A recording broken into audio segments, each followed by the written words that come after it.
Welcome to prince student house.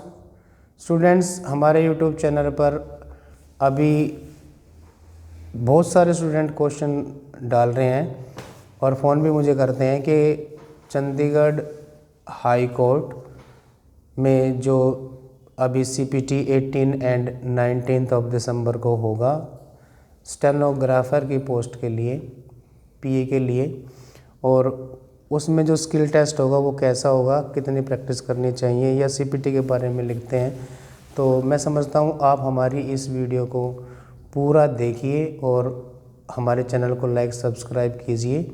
हमारा institute 1990 से service ये सब दे रहा है, स्टेनो, टाइपिंग और कंप्यूटर के बारे में। मैं आपको जो विशेष रूप से बात कहना चाहता हूँ वो ये है कि स्किल टेस्ट का क्या प्रोसेस होगा। स्टेनोग्राफर सेलेक्ट करने के लिए कोर्स में क्या प्रोसेस होता है। हालांकि मैंने थोड़ा थोड़ा कभी बताया है हर वीडियो में, लेकिन मैं आज आपको बता रहा हूँ कि बिल्कुल जो अपने एक्सपीरियंस की और जो रियलिटी है, जो अभी सिलेक्शन हमारे हुए हैं उनके बारे में बताऊँगा। हम बात करते हैं कोर्स के सिलेक्शन की, तो सबसे पहले बात आती है चंडीगढ़ हाई कोर्ट के जो CPT अभी आपको कंडक्ट हो रहा है चंडीगढ़ में 18 और 19 दिसंबर को। इसमें बच्चों का क्वेश्चन है CPT कैसा होगा और किस तरह से होगा। तो हमने अपने CPT के वीडियो में ये क्लियर किया कि आपको प्रॉपर प्रैक्टिस करनी होगी, आसान ना समझें, और प्रैक्टिस के बाद ही होगा। उसके बाद जो आपका स्किल टेस्ट होगा, जो प्रोसेस होगा, कोर्ट ने साफ नोटिफिकेशन में कहा है कि सिलेक्शन प्रोसेस में किसी प्रकार की आपको RTI या कोई भी कंडीशन आपकी नहीं मानी जाएंगी। सिलेक्शन प्रोसेस पूरा कोर्ट के अकॉर्डिंग होगा और होना भी चाहिए, क्योंकि कोर्ट इट मीन्स लॉ, कानून हमारा एक पिलर है पूरे देश का, एक आधार है जिस पे हमारा पूरा देश चलता है। और उन्हें काम करने वाले बच्चे चाहिए, स्टूडेंट ऐसे चाहिए जो परफेक्ट हों कंप्यूटर, टाइपिंग और शॉर्ट हैंड में। तो मैं बात करता हूँ इनके प्रोसेस की। लास्ट ईयर 2019 में हमारे सिलेक्शन हुए हैं डिस्ट्रिक्ट कोर्ट दिल्ली में PA और SP के लिए, जो मैं अक्सर बताता रहता हूँ कि हमारे 17-18 बच्चों की का सिलेक्शन हुआ है। कुछ लगभग ज्वाइनिंग हो चुके हैं, कुछ बाकी हैं, थोड़े से प्रोसेस उनके अभी वेरिफिकेशन एटसेट्रा उनका चल रहा है और उनका सिलेक्शन भी हो जाएगा। लेकिन आप ये बात ध्यान रखो कि सिलेक्शन सहज नहीं था, आसान नहीं था। और बात करते हैं शुरू से इसकी। 550 सीट के लिए इन्होंने वैकेंसी दी 2019 में, और उसके बाद रिटन टेस्ट कंडक्ट किया गया, और बाद में जो लिस्टेड बच्चे थे सिर्फ 140 स्टूडेंट स्किल के बाद लिस्टेड हुए, स्किल टेस्ट के बाद। इनका जो प्रोसेस था सिंपल कि भाई 100 की स्पीड से और 120 की स्पीड से 2 डिक्टेशन दी गई थी, और उन दोनों को कंसीडर करके जिस बच्चे की जिसमें जो मिस्टेक थी उसके अकॉर्डिंग, लेकिन साथ में टाइपिंग टेस्ट भी हुआ। और ये मेरा अपना एक्सपीरियंस के साथ बिल्कुल प्रूव है कि जिन स्टूडेंट्स की स्पीड 50 से कम थी उनको 140 स्टूडेंट में सिलेक्शन लिस्टेड नहीं किया गया, जबकि रियलिटी ये है कि जिन स्टूडेंट्स की टाइपिंग की स्पीड 40 से कम थी उनका स्किल टेस्ट इट मीन्स उनकी जो शॉर्ट हैंड के लिए उन्होंने राइटिंग की थी उनको चेक ही नहीं किया गया। और ये सच है, क्योंकि उन्हें सिर्फ शॉर्ट हैंड लिखने वाले नहीं चाहिए, टाइपिंग प्रॉपर मिनिमम टाइम में हो जाए ऐसे स्टूडेंट चाहिए।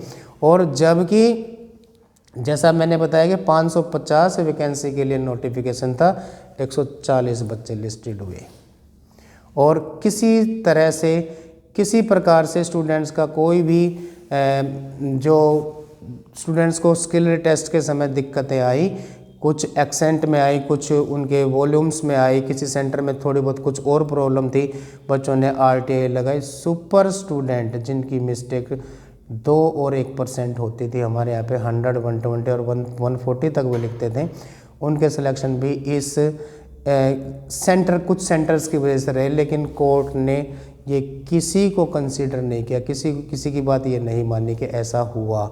जो हो चुका सिलेक्शन उनके हिसाब से ही हुआ और भविष्य में भी ऐसा ही होगा।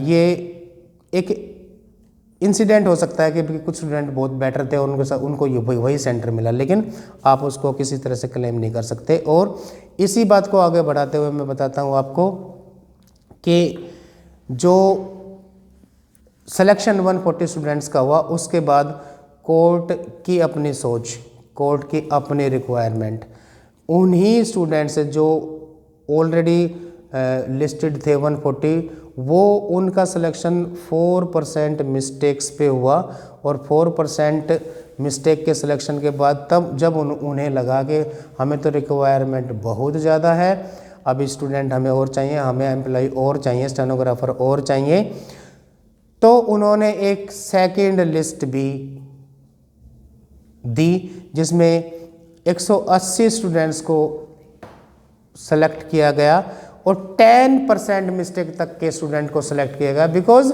कोर्ट में काम है इसलिए उनको सिलेक्शन उन्होंने दिया।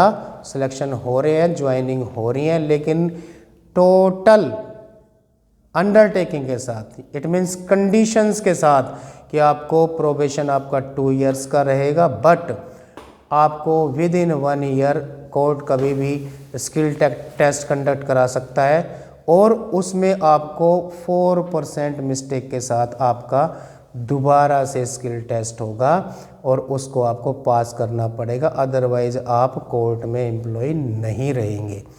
इस कंडीशन के साथ उनको ज्वाइनिंग दी जा रही है, कुछ हो चुकी हैं और ऑलरेडी उससे पहले, इस लिस्ट से पहले, इस ज्वाइनिंग से पहले उसने नेक्स्ट जो वैकेंसीज है उसके लिए भी नोटिफिकेशन इशू कर दिया है कि ये वैकेंसीज हम जल्दी निकाल रहे हैं लगभग। अब इनकी कोर्ट के प्रोसेस को समझे तो 140 और 180, इनके 550 में से बहुत सारे बच्चे अभी बाकी रहे, सिलेक्शन पूरे नहीं हुए और नेक्स्ट इनको फिर निकालनी पड़ेगी। तो इसलिए मैं बार बार कहता हूँ आपको स्किल रिटन और कंप्यूटर जो अभी CPT हो रहा है और टाइपिंग की विशेष तैयारी करनी चाहिए। सिलेक्शन अभी बहुत बाकी हैं, जैसा कि पंजाब एंड हरियाणा हाईकोर्ट चंडीगढ़ में होना है। तो ये आपको समझना होगा कि उनका प्रोसेस है, उनको करना पड़ेगा। मैं दूसरी बात करता हूँ कि सिलेक्शन हुआ हमारे 3 स्टूडेंट का JJA जूनियर जुडिशियल असिस्टेंट, इसमें हमारे लगभग 30 स्टूडेंट ने पार्टिसिपेट किया और लिस्टेड स्टूडेंट्स यानी कि जो फाइनल था उसमें हमारे 3 स्टूडेंट ही सिलेक्शन ले पाए। उसमें अमित, दीपाल और पंकज, ये स्टूडेंट हमारे तीनों ज्वाइन कर चुके हैं। बट ये ध्यान रहे कि हमारे इंस्टीट्यूट से 30-35 स्टूडेंटों ने ये टेस्ट दिया टाइपिंग का और टोटल 6500 कैंडिडेट्स अपीयर हुए थे टाइपिंग में और रिजल्ट में 450 स्टूडेंट लिस्टेड थे, उसमें से 3 स्टूडेंट हमारे इंस्टीट्यूट के थे। और ये ध्यान रहे ये तीनों स्टूडेंट अबोव 55 और अबोव 60 की टाइपिंग हमें रिजल्ट देते थे, बिकॉज हमारा इंस्टीट्यूट हर हफ्ते टेस्ट कंडक्ट करता है। ऐसे स्टूडेंट या जो टाइपिंग सीख रहे हैं या फिर जिनका कोई टेस्ट है तो उसमें इनकी टाइपिंग की स्पीड अबोव 55 और अबोव 60 निकलती थी हमेशा से ही। और बैक स्पेस का यूज़ करने वाले स्टूडेंट कतई ये ना सोचे कि उनका सिलेक्शन स्टेनोग्राफर के रूप में कहीं भी होगा, बिकॉज इतना टाइम नहीं रहता स्टूडेंट के पास कि भाई वो बैक स्पेस के साथ करे। और कन्फर्म है कोर्ट आपको ये नहीं बताएगा कि बैक स्पेस यूज़ करना है या नहीं करना है, तब आप बैक स्पेस यूज़ करोगे अपने टाइपिंग के टेस्ट में या स्किल में चलता है, लेकिन टाइपिंग के टेस्ट में अगर बैक स्पेस आप यूज़ करेंगे तो आपका माइनस पॉइंट चलते रहेंगे और आपकी 60 की स्पीड भी 30 की आ जाएगी, जिसमें आप कभी सिलेक्शन नहीं ले सकते। इसलिए बैक स्पेस का यूज़ ना करके टाइपिंग को प्रॉपर स्पीड दें और प्रॉपर प्रैक्टिस करें, जिससे कि आपका सिलेक्शन ईजीएस्ट हो जाए। अब मैं बात करता हूँ selection. Last year AIIMS Delhi में सिलेक्शन हुए बच्चों के और हमारे इंस्टीट्यूट से एक भी स्टूडेंट का सिलेक्शन नहीं हुआ, जबकि आप इस बात को भी समझें कि हमारे 10-12 स्टूडेंट जो स्किल टेस्ट दे गए थे उसमें मार्क्स दिए गए थे कि 100 मार्क्स का स्किल टेस्ट लेंगे, अबो 90 हमारे स्टूडेंट थे, बट सिलेक्शन सिर्फ और सिर्फ रिटर्न पे ले लिया गया। तो मेरी आपको सलाह है कि किसी भी चीज़ को कम ना समझे, चाहे वो रिटन टेस्ट है, चाहे वो स्किल टेस्ट है, चाहे वो टाइपिंग का टेस्ट है, चाहे वो कंप्यूटर प्रोफिशिएंसी टेस्ट है, किसी में आप रियायत मिल जाएगी, इसकी उम्मीद कोर्ट में तो बिल्कुल नहीं करें। किसी भी कोर्स में सिलेक्शन ऐसे नहीं होते, आपको मेहनत करनी पड़ेगी, मेहनत के बिना आपका सिलेक्शन नहीं हुआ। DSSB की बात करता हूँ मैं, बच्चों के सिलेक्शन अभी 2 वैकेंसी पे SPA 2 वैकेंसी सिर्फ थी, कैंडिडेट नहीं मिले। SSC आपका D grade C grade vacancy selection नहीं हुआ। और SSC के बारे में मैं कहना चाहूँगा, बच्चे बड़ी अच्छी तैयारी करते हैं, रिटन की तैयारी करते हैं, स्किल की तैयारी करते हैं। जब स्किल देने के बाद फाइनल लिस्ट आती है तो उसमें कंसिडर किसको करते हैं, जिसके रिटन में अबोव है। इट मीन्स आज SSC की जो रिटन टेस्ट की लिस्ट है वो बहुत हैवी जा रही है, और उसमें कारण है कि कुछ स्टूडेंट बिना स्टेनोग्राफी करे ही रिटन देके अच्छे मार्क्स अचीव करते हैं, जो पूरे साल तैयारी में लगे होते हैं, CGL करते हैं, IAS IPS की तैयारी वाले भी उसमें बैठते हैं, क्योंकि बैठना चाहिए, उनको अपना लेवल निकालना है। लेकिन SSC जो स्टाफ सिलेक्शन कमीशन है उसके अधिकारियों को समझना चाहिए कि आप स्टेनोग्राफर के रिक्रूटमेंट कर रहे हैं तो आपको सिर्फ और सिर्फ रिटन टेस्ट को नहीं देखना है, आपको चाहिए कि बच्चों को जो स्किल दिया है उसमें परसेंटेज ऑफ मिस्टेक क्या है उनको और रिटन को पैरेलल करके सिलेक्शन दिए जाने चाहिए, जिससे ना तो सीट खाली रहेंगी, सिलेक्शन पूरे हो जाएंगे, और ऐसे बच्चे जो लगे हुए हैं स्टेनोग्राफी या रिटन टेस्ट के लिए, स्किल टेस्ट के लिए बहुत मेहनत करते हैं बच्चे, सिर्फ 1 मार्क्स से पॉइंट में या 2 मार्क्स से रह जाते हैं कि रिटन में थोड़े कम रह गए थे, जबकि बच्चों की स्किल में 2% 1% मिस्टेक आती है। जैसा मैं आपको बताता हूँ, हमारे यहाँ फिजिकल क्लास चल रही है, हर दिन बच्चे ट्रांसक्राइब करते हैं, ट्रांसक्रिप्शन करते हैं, लिखते हैं, और रिजल्ट चेक करके हम रिजल्ट डेली लेते हैं, और हमें पता है कि हमारा स्टूडेंट को किस लेवल का, वो उस लेवल का बच्चे का सिलेक्शन नहीं होता, तो दुख हमें भी होता है कि ये प्रोसेस बिल्कुल ठीक नहीं था। तो मैं इस उम्मीद के साथ आपसे कहूँगा कि किसी भी सब्जेक्ट को आसान ना समझे, और हमारी इस पूरी वीडियो को जज करें कि हमने ये वीडियो किस लिए दी है, हमारे पास कितना एक्सपीरियंस है या नहीं है। और कभी नेक्स्ट टाइम जब वीडियो बनेगी तो ये जो मैंने बताया सिलेक्शन हमारे DSSB में, SSC में हुए और कोर्ट्स डिस्ट्रिक्ट कोर्ट में हुए, सब बच्चों को इंट्रोड्यूस मैं कराऊंगा आपसे। और क्योंकि समय के अभाव के कारण बच्चे इकट्ठे नहीं हो पाते हैं, लेकिन मैं धीरे धीरे सबको कभी 2-4 को इंट्रोड्यूस आपको करा दूंगा, और वो आपको मोटिवेशन देंगे, मोटिवेट करेंगे आपको कैसे तैयारी करनी है।